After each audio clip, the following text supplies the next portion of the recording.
Swayam Prabha. Digital India. Educated in India.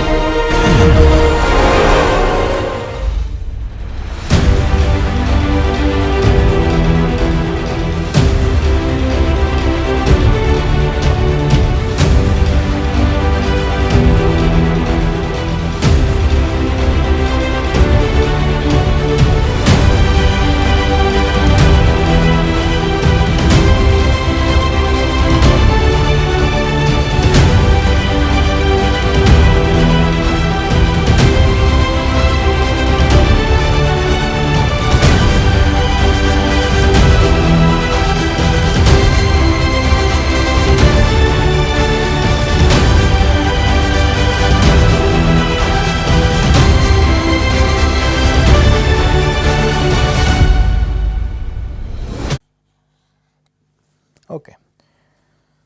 So let's start with microcanonical ensemble. So we have a system of many particles, and this system is isolated, it is insulated from its environment,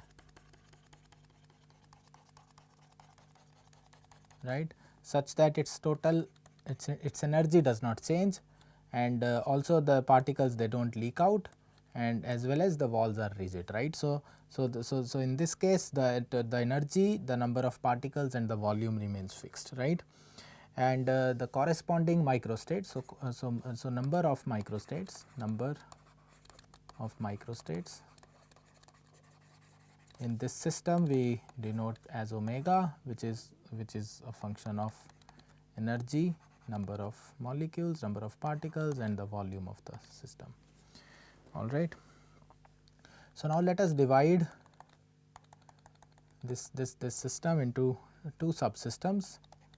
So system, as the first system has energy E1 and the second subsystem has energy E2, and say the corresponding number of microstates is omega 1 on one in the first subsystem, which is function of E1, or I can just write, so omega 1 for the first subsystem and omega 2 for the second subsystem, right. So basically, so divide the system between two subsystems, right. So subsystem 1 has omega 1 number of microstates, which is a function of its energy E1, number of particles N1 and volume V1, and omega 2 which has energy E2, number of particles N2 and volume V2. Okay. But since it is a microcanonical ensemble, okay, the total so the total number of particles remains fixed, right. So or the first, so total number of particles remain fixed. So N1 plus N2 is N, which is a constant, right. Similarly, the total volume does not change, so V1 plus V2 remains V, and that is also a constant, and the total energy E1 plus E2 will be equal to E if molecules are non-interacting, right. So if the molecules, if the energy contribution to the system comes only from the kinetic energy, they are not really interacting with each other, there are no intermolecular attractions. In that case, we can just very easily see that the total kinetic energy of first subsystem and kinetic energy of second subsystem, sum of that will be the total energy of the system. However, if these molecules are interacting with each other, we cannot really make this statement, right. So if but E1 plus E2 is not equal to E if molecules are interacting. So remember what we are doing, right. So say I give you this room full of the system, right, it has all these gas molecules, and I draw a virtual boundary between one half of the room and the other half of the room, right. The system is allowed to exchange energy between these two halves, the particle exchange is also allowed, the volume exchange is also allowed, but the total number of molecules, the total volume and the total energy of the system cannot change. But now we are dividing it into two subsystems, and we are saying like if the molecules are not interacting with each other, then we can easily claim that E1 plus E2 is E, but if they are interacting, then we cannot really say that, right. And that is because the so the molecules which are very close to each other, okay, because the molecules are interacting with each other, and we cannot really assign the interaction energy to one molecule, but interaction energy is always associated with a pair, and we cannot really divide that. Okay, so how do we overcome this problem, right? So one way to overcome this problem is to assume that the intermolecular interaction is short ranged. Okay, and this is an assumption. Okay, so we are making assumptions. So this is assumptions. Okay, so we will see under these assumptions we can still continue making progress, right. And the second assumption is that so under this assumption we can now say that the molecules which are nearest neighbor to each other, only those are the molecules which are interacting with each other, right. And so therefore the molecules which are of the subsystem 1 and subsystem 2, only those molecules will interact with each other which are right at this virtual boundary, right. So of course the molecules of subsystem 2 and subsystem 1, they also interact with each other, but the potential energy of molecules sitting in subsystem 1 and these molecules which are right at the boundary sitting in subsystem 2, they are sharing that potential energy, right, and we cannot really assign half of the energy to one system and half of the energy to the other subsystem. However, the molecules which are sitting in the bulk of either subsystem 1 or subsystem 2, their potential energy solely belongs to subsystem 1 and subsystem 2 respectively, but that is not true with the molecules which are sitting at this virtual boundary, right. So, if we now assume that intermolecular interaction is short ranged, we do not really have to worry about the interaction of this molecule which is deep inside the subsystem 2 with another molecule which is deep inside the subsystem 1.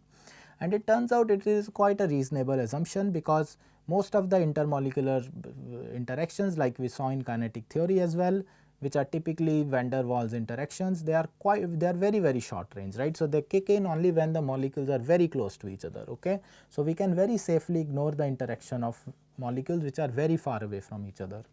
But now the second problem is the molecules which are right next to each other along this virtual boundary, right. So for that, what we are going to assume, or we will see that under the condition that V, which is the total volume of this system, V is very large, that if V is very large, we can assume E1 plus E2 is almost equal to total energy, right, and let us see how we can do that. Okay.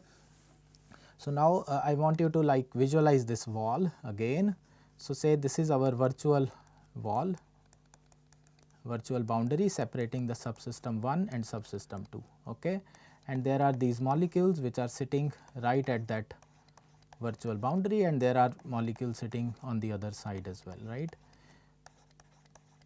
So therefore the molecules of which the energy we cannot really divide. Okay, maybe I should use different color. So say the boundary is this red color.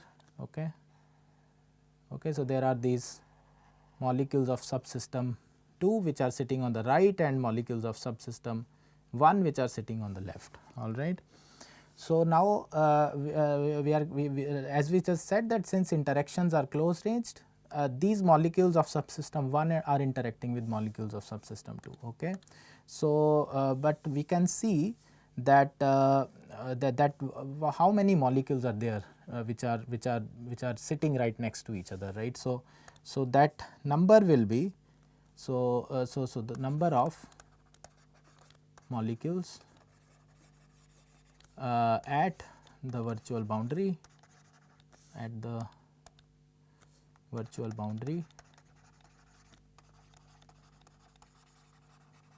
that will be approximately equal to the number density of these molecules in the gas in the system times the volume of this thing, right. So there are like a 2 molecular layer, a thin slice of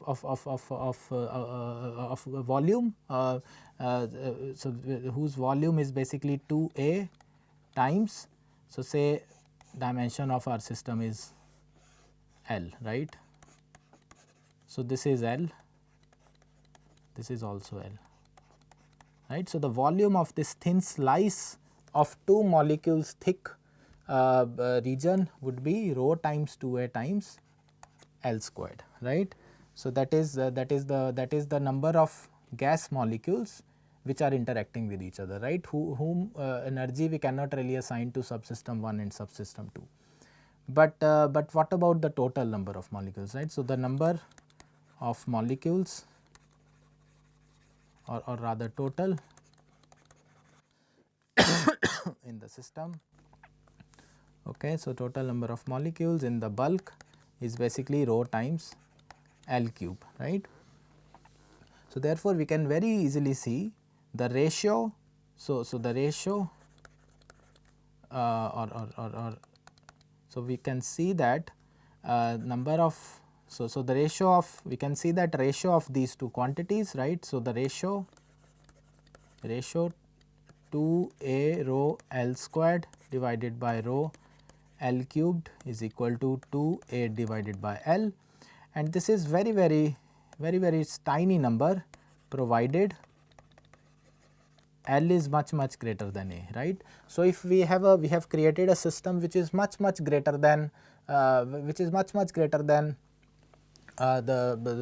size of individual molecule, and also N is large, and if there are large number of these molecules in our system, we can very safely assume that the number of such pairs which are interacting with each other is a very tiny number in our system, right.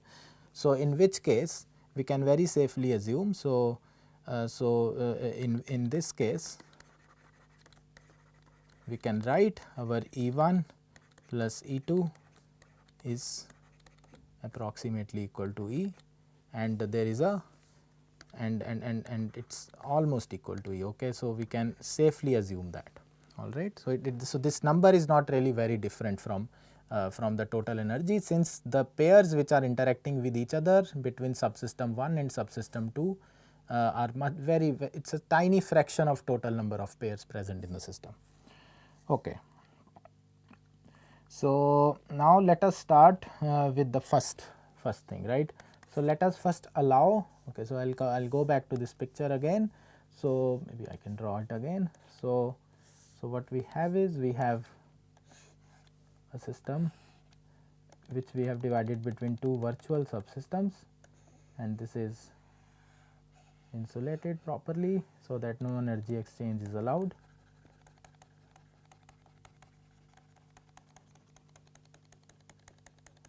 Okay. So in the first case we will allow energy exchange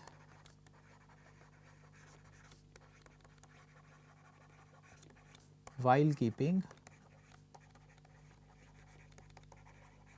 V and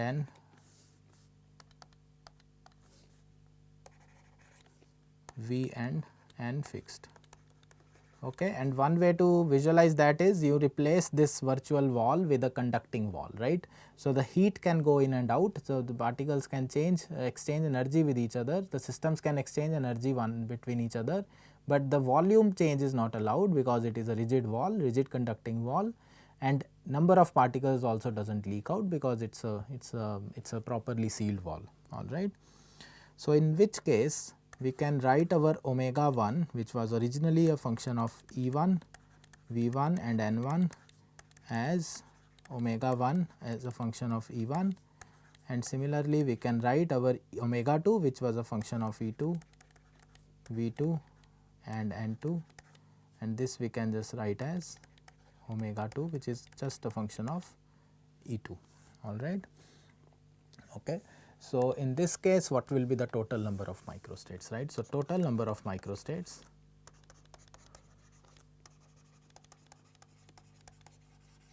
at any given combination of E1 and E2 would be omega 1 E1 times omega 2 omega 2 times E2. Okay, and we also define this function as multiplicity function.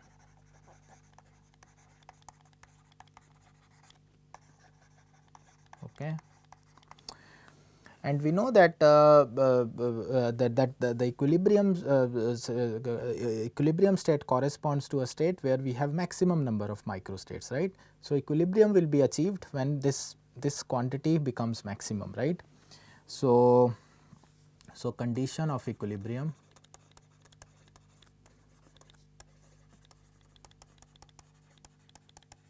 is as follows. So, it is variation with respect to E1 or E2, omega 1 E1 times omega 2 E2, that becomes 0, right. And now we can basically do this algebra. So, this becomes omega 2 times del omega 1 by del E1 plus omega 1 times del omega 2 by del E2 times del E2 by del E1 and this is 0, right. And since we are assuming, so since E1 plus E2 equals E, right, be it an interacting or non-interacting system. If it is a large system and the intermolecular interactions are short ranged, so we can very safely write E1 plus E2 equals E, and if we take derivative, we can very easily check that del E2 is basically equal to minus del E1, since the variation in E is 0, and this implies del E2 by del E1 is minus 1, all right. And now we can substitute it back there. So, therefore, we can write omega 2 del omega 1 by del E1 equals omega 1 times del omega 2 by del E2, okay. Or we can write it as follows. So, 1 divided by omega 1 del omega 1 by del E1 equals 1 by omega 2 del omega 2 by del E2, or this can also be written as del by del E1 of log omega 1 equals del by del E2 of log omega 2, all right. And since we are only exchanging energy, so this is clearly a condition for thermal equilibrium. Condition for thermal equilibrium, okay. And so this is, so since so the energy exchange or heat exchange will stop only when the temperatures, as we know that from thermodynamics, the heat exchange between two systems becomes 0 when the temperatures become equal to each other, right. So in order to do that, we can define, so define the quantity 1 by T, which is inverse of the temperature, as Kb times del by del E of log of omega, okay. And if we do that, we can see that if we basically substitute here, we can see that the condition for thermal equilibrium is T1 equals T2 equals certain temperature T, okay. And this is an important result. So, So, the definition, the statistical definition of temperature is, inverse temperature is Kb, the Boltzmann constant, times derivative of log of number of microstates divided by the energy of the system. Okay. So, I will just rewrite it properly. So, this is E. Okay. So, so that is first. So, now let us allow the exchange of volume, right, keeping everything else fixed, right. So, allow volume exchange while keeping E and N fixed, right. And very easily we can check, in this case we can write our omega 1 as just a function of V1 and omega 2 as just a function of V2, right. And now we can use the same condition. So, like condition for equilibrium is where the derivative of this quantity with respect to either volumes d by d1 of omega 1 V1 omega 2 V2 is 0, right. And now we can basically repeat the same exercise as we did with energy, which I will not really do.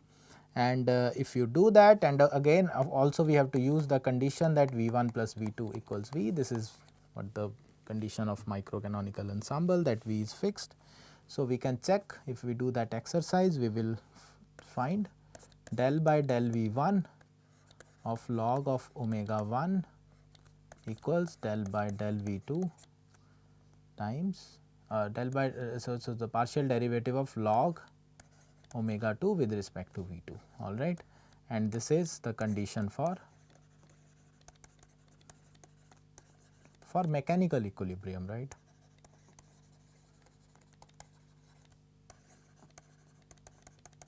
Okay. So, since we are allowing the volume exchange to happen, so if system is not in equilibrium, their volumes will start moving, changing, and the system will, as the system achieves an equilibrium state, the volume exchange will become 0, right. So, the volumes will not change anymore, and we know that that is the condition of mechanical equilibrium, right. So, the only thing that changes the volume is the force per unit area, right.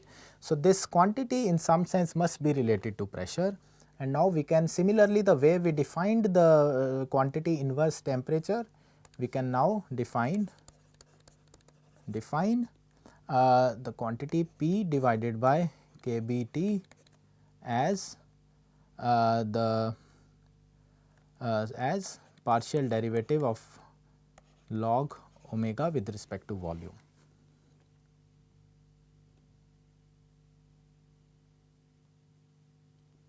Okay. So, therefore, the condition for equilibrium comes out to be P1 by Kb T1 equals P2 divided by Kb T2.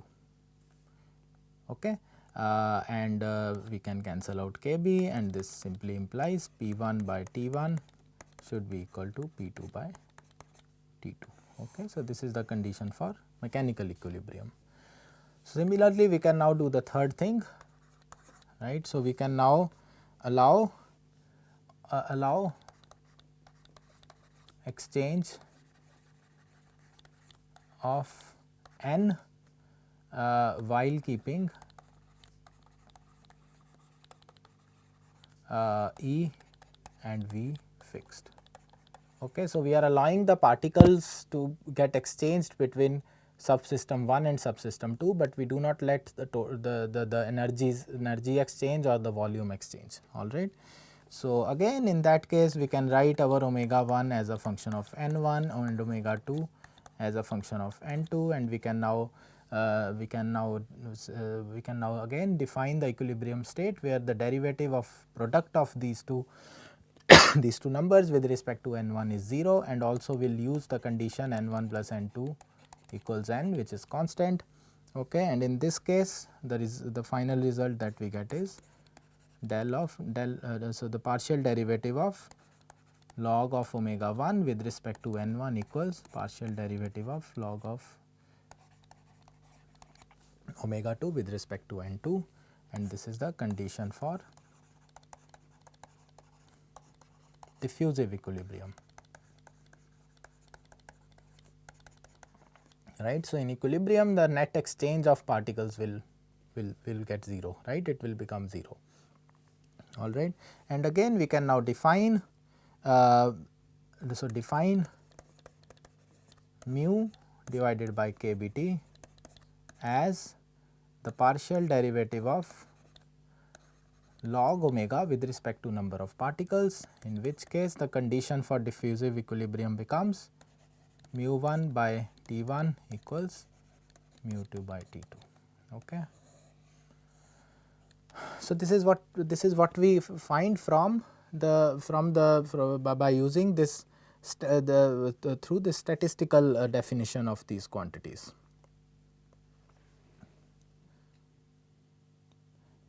Okay. So, these set of equations basically tell us the condition for thermodynamic equilibrium, right. So, now we want to connect it with the thermodynamics, right. So, what is its connection with the thermodynamics? With thermodynamics.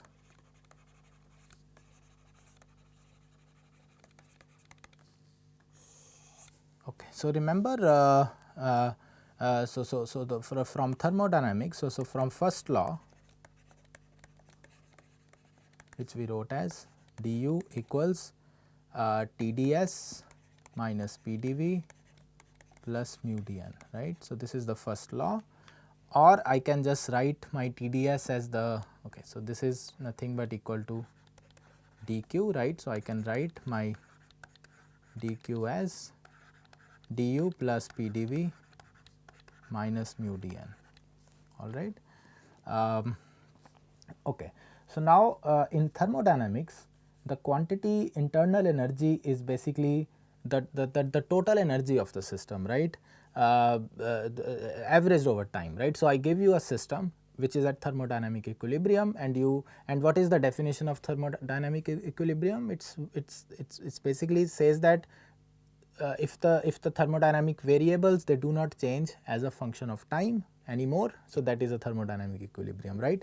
So, in an equilibrium state you basically track this total internal energy as a function of time, and that value, the average value as a function of time gives you the internal energy. However, the quantity E that we have been using in microcanonical ensemble is just the energy of one ensemble, right. So, but if I take average of this quantity over all the ensembles, that should give me the total internal energy of the system, right. So, this is through ergodic hypothesis. So, basically what I am saying is, so the average, the ensemble average of this quantity E is basically equal to the internal energy of this system, right, and E is just certain instantaneous energy of the system, right, which we assign to a single microstate or single ensemble, single copy of the single mental copy of this ensemble, all right. So, what we will do is we will divide this equation by T, okay. So, dividing by T on both sides. So, we get dq by T equals dE by T, right. So, I am now replacing my du with E, which is the ensemble average, plus P by T dV minus mu by T dN, okay. And this I can now write as the entropy, right, ds equals dE by T plus P by T dV minus mu by T dN, okay. And we can very easily see that from this equation I can define my inverse temperature as del S by del E, while I keep my V and N constant, similarly similarly the quantity P by T is del S by del V, while I keep the total energy and the number of particles fixed, and minus mu by T equals partial derivative of entropy with respect to number of particles, while I keep E and V fixed. Okay. And so this is the condition for thermal equilibrium in okay. So these are the definitions of inverse temperature of P divided by T and minus mu by T from thermodynamics, right. But I want you to turn your attention to these definitions, right. So remember, we also defined our inverse temperature as Kb times partial derivative of log of omega with respect to E, right. So similarly, we defined our P by or rather P by T as Kb times partial derivative of log of omega with respect to V, and similarly we defined our chemical potential divided by T as Kb times partial derivative of log of omega with respect to N. Okay. So that means if we use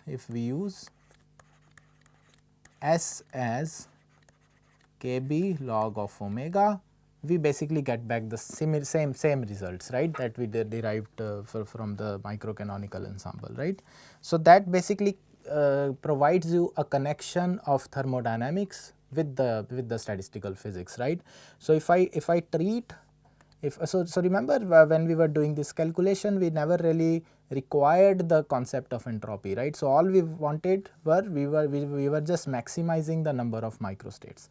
Now if we define this very convenient quantity, which is Kb times log of omega, and we define it as entropy, we get back the results that we obtained in thermodynamics, right. So there is this connection between statistical physics and thermodynamics, which can be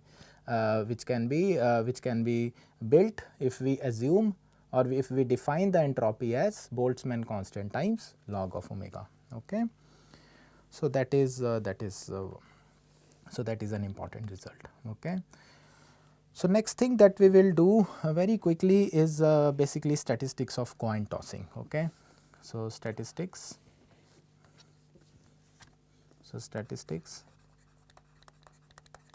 of coin tossing.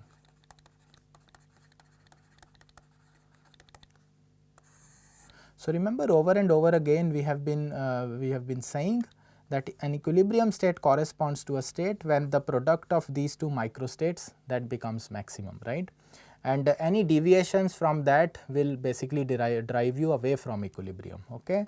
So now let us do this very simple exercise of tossing a few coins, right. Okay. So let us say we have total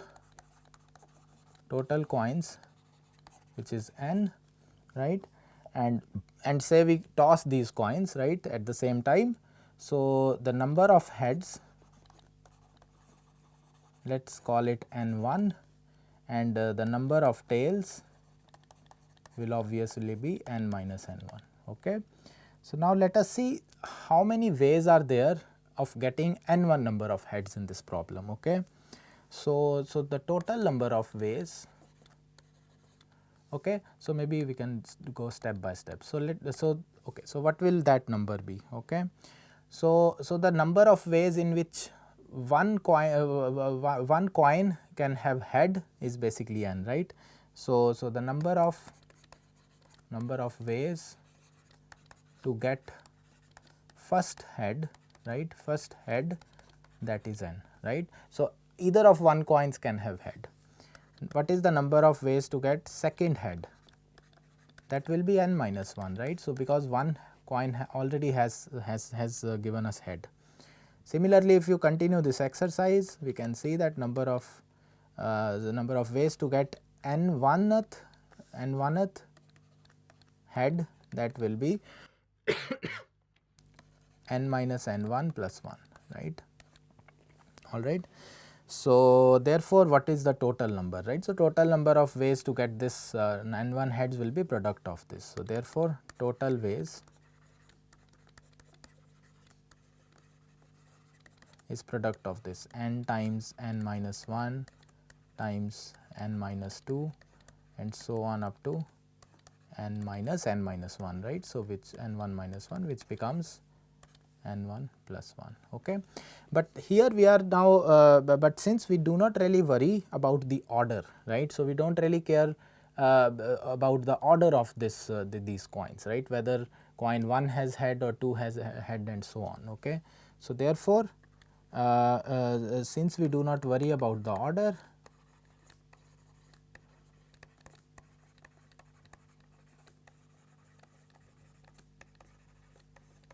so in some sense we are saying that these coins are indistinguishable, right. So, they are all alike. So, therefore, what will be the final answer? So, final answer will be what is known as a combination. So, that is NCN1 and this is n factorial. So, actually this can be written as n factorial divided by n minus n1 factorial. Okay. But we do not really worry about the order, we can divide this quantity by n1 factorial, right. So, n factorial divided by n1 factorial times n minus n1 factorial. Okay. And we know if I toss 1000 coins, the most likely state is I get 500 heads and 500 tails, right. So, for n equals 1000, for example, the most likely state or most probable outcome is n1 equals 500, right. And for that, and let me call this as W, the number of ways, right. So, then W will be 1000 factorial divided by 500 factorial times 500 factorial, right. And I want you to use what is known as Stirling's approximation. Okay, Stirling's approximation. So, which says for so log of n factorial equals n log n minus n for n very large, okay, definitely larger than 20 or 30 or something. Okay. So, if we have a large number, then this approximation works really well. Okay. Now, if you put these values back here and do this little algebra, which I will skip. So, we can very easily check that for the most probable state W is equal to 10 raised to the power 301. Okay. So, this is for n1 equals 500. Now, we can do the similar exercise with n1 equals 450, right. That means, if I toss 1000 coins at the same time, there are 450 heads and 550 tails, right.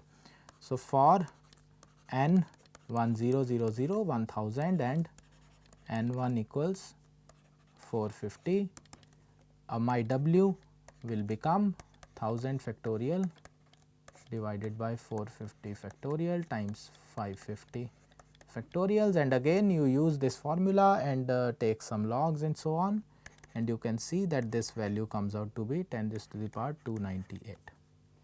And this you can very easily check that this is 3 orders of magnitudes. So, 3 orders of magnitude smaller than n1 equals 500 case, right. So, so basically the point that I am trying to come to is, as we deviate from the most likely state, the multiplicity or the number of possibilities or the probability becomes very low, right. So, just by deviating by 50 coins from the most probable state, the probability of that event happening or the number of microstates or number of possibilities of that state, they are decreased by 3 orders of magnitude, right. So, which means if I plot this function W as a function of n, and I know n by 2 in this case is the most likely state, this is a very sharply peaked function, right. So, this is a very sharply peaked function. So, it peaks here and then drops abruptly, right. So, for large n, this is true only for large n. If n is small, first of all we can't, first of all I can't really use this Stirling's approximation, and if n is very small, this function does not remain as sharp, right. So, therefore, we can see lot more deviations. Okay. And now basically considering we are not working with 500 molecules, we are working with 10 raised to the power 23 gas molecules typically, right. And also there are not just two possible outcomes, right. So, a gas molecule can have so many numbers of position coordinates, finite but very large number because of discretization of phase space, as well as many number of the momenta coordinates, right. And therefore, this function is very sharp, right. It's tremendously sharply peaked around its mean value. Okay. So, now let us basically try to quantify the sharpness of this multiplicity function, right. So, basically next thing that we will do is, so sharpness of multiplicity function,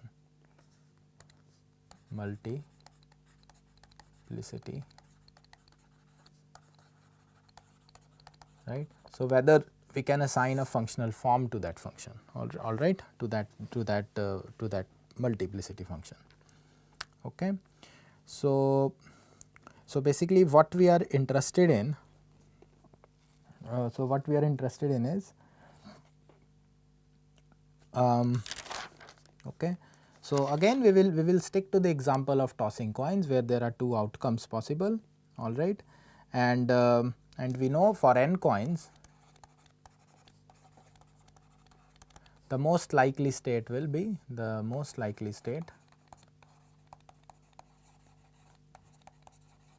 corresponds to n by 2 heads or n by 2 tails, right. So, therefore, like I plotted previously also, so this function as a function of n is sharply peaked at n by 2. Okay. Something like that, all right. And if I define a function, so define a function g which is a function of n and a quantity s, and let me define it in this way. This is n factorial divided by n by 2 plus s factorial times n by 2 minus s factorial, all right. So, we know that for s equal to 0, right. So, this function so for s equal to 0 g n s is maximum.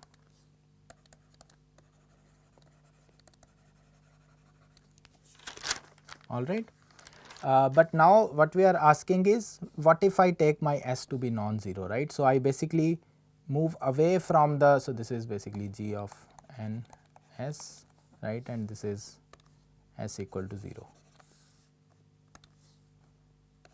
s equal to 0. Okay. So, this is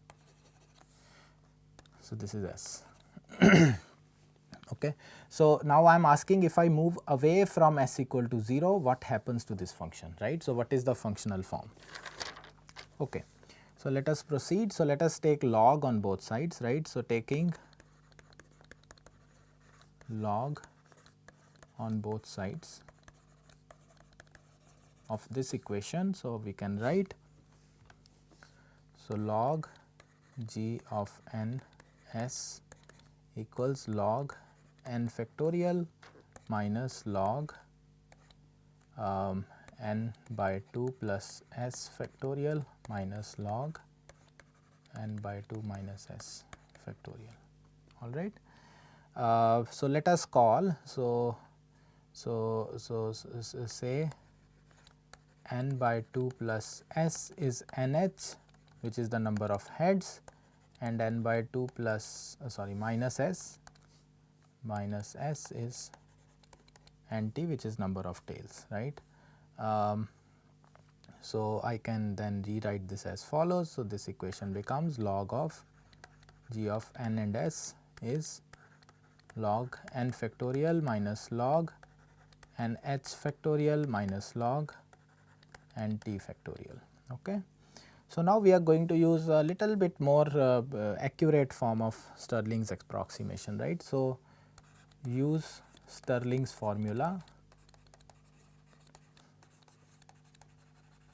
okay, which is as follows. So, n factorial can be approximated as 2 pi n raised to the power half times n raised to the power n exponential of minus n plus 1 by 12 n plus so on, which we can now ignore, right. And you can see for large n 1 by 12 n can be approximated as 0, all right. So, now if we now so therefore, I can now write my log of n factorial as, okay. So, that becomes, so I am just taking log on both sides, half log of 2 pi plus log of n, okay, plus half log n. So, I am just splitting this log of 2 pi n into log 2 pi plus log n plus n log n, which comes from this term minus n, right. And this I can just combine these quantities together, and this becomes half log 2 pi plus, I am just combining this, n plus half log n minus n, okay. Okay, so therefore, I can rewrite it in another way, okay. So, I can just add and subtract this quantity. So, adding and subtracting half log n minus half log n, okay. So, if I do that, I can simplify this as follows. So, this becomes half log of 2 pi. So, I am just combining this and this and this, okay. So, this becomes half log 2 pi minus log n, which I can just write half log 2 pi by n, plus I can now put plus 1 here, right. So, this becomes n plus 1 and I can write my n to be nh plus nt plus half log n minus, and I can just write n as nt plus nh, right, nt plus nh. Okay. So, this is this simplification we will do, and we will now write the similar form for log of nt and log of nh, right. Remember, we are first replacing log of n factorial, then we will do the same thing with log of nh and log of nt, okay. And if we do that, so eventually what we get, so our log of g of ns, so basically so basically also rewriting log of nh factorial and log of nt factorial here, right, using this Stirling's approximation, Stirling formula, which I am not doing, okay. So, you can check that log of this function ns, that becomes equal to half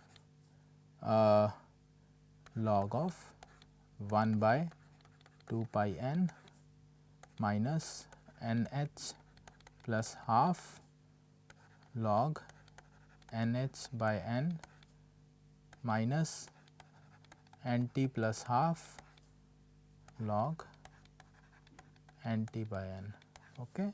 So, this is nt, okay. I will just, so this is t and this is also t, all right. And now we will substitute back, we will put back that parameter s again. So, again substituting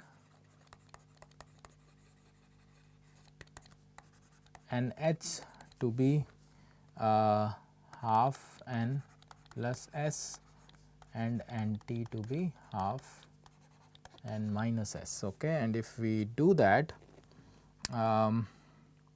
okay, so the quantities that appear here, right. So, remember, there is log nh by n, log nt by n, right. So, I can, okay, so I can rewrite this as Okay, so this becomes nh by n equals half plus s by n. Similarly, nt by n is half minus s by n, and if I take log of this, because there is a log here, okay, so this is just algebra log. So, I will take log on both sides, right. So, this is log and this becomes log, right. And remember, n is a huge number, right. So, we can use the expansion of use log 1 plus x to be equal to x minus x squared by 2 plus so on for x much smaller than 1, right, because we are not really deviating too much from s equals to 0, okay, and n is a huge number, okay. So therefore, we can do this expansion, and if you basically do that, okay, and plug it back into the equation, okay, I will basically just write down, I will just skip maybe 1 or 2 steps. So, the log of this function g, that approximately becomes half log 1 by 2 pi n minus nh plus half of log 1 by 2 plus 2s by n minus 2s squared by n squared minus nt plus half times log 1 by 2 minus 2s by n minus 2s squared by n squared, okay. And this can be simplified as follows. So, this can be written as half log 1 by 2 pi n, okay, minus n log half minus nh minus nt of 2s by n. So, I am just rearranging few terms here and there just to simplify this, minus 2s squared by n minus log half plus 4s squared by n squared, okay. So, therefore, finally, if now you basically just expand this and few terms will cancel out, okay, and at the end of the day we will end up with an expression. So, which is log of g, which is the left hand side, log of g of and n and s can be written as half log 2 by pi n plus n log 2 minus 2s squared by n, okay. Okay, so this is the final result that we get, right. So, the functional form of log of this function, right, g is given by this, but we know that this function is peaked at s equal to 0, right. So, s equal to 0 corresponds to half the head, half the coins showing head and half the coins showing tail, right. So, therefore, so at s equal to 0, so this log of this function g, which is now n0, that becomes half log 2 by pi n plus n log 2, okay. So, this quantity drops out, okay. So, therefore, now this I can, okay, so this I can basically replace it with. So, therefore, I can write log of g of ns equals log of g of n0 minus 2s squared by n, and if I take exponential on both sides, so I get g of ns equals g of n0 e raised to the power minus 2s squared by n, okay. So, this is the functional form of my multiplicity function, very close to its most likely value, right. So, basically what we have found out is the function g n s as a function of s, and around around s equal to 0, okay. So, this is s equal to 0, and this functional form is basically a Gaussian, okay. So, its value for s equal to 0 is g n 0, okay. So, at s equal to 0, so maybe I can rewrite this. So, at s equal to 0, Okay, so this becomes g of n 0 and it falls off very quickly, right, exponentially, and this is an Gaussian function. And we can see if n is very very large, this function will fall off even faster, right.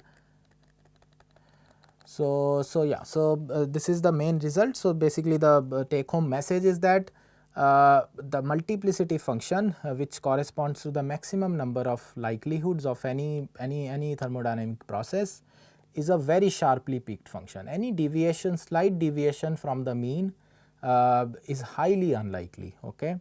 So I will end my class here. See you in the next class. Thank you.